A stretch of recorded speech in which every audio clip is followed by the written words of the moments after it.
Hi, this is Taylor. Today we're discussing HP cartridges and how to refill them.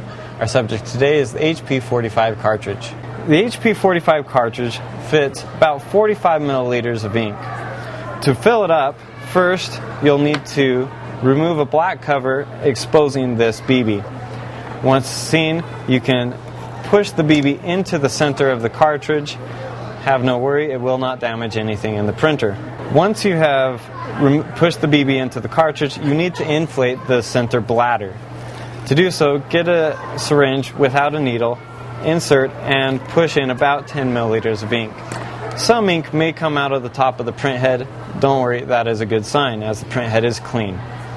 Next, after you've inflated the bladder, get a syringe full of ink, put in about 1/4 of an inch, and slowly depress the ink, filling the cartridge. Once again, it should take about 45 milliliters. The last part to refill the HP 45 cartridge is to place a BB back in the top and depress firmly. After that is accomplished, place it on a paper towel for about 15 minutes.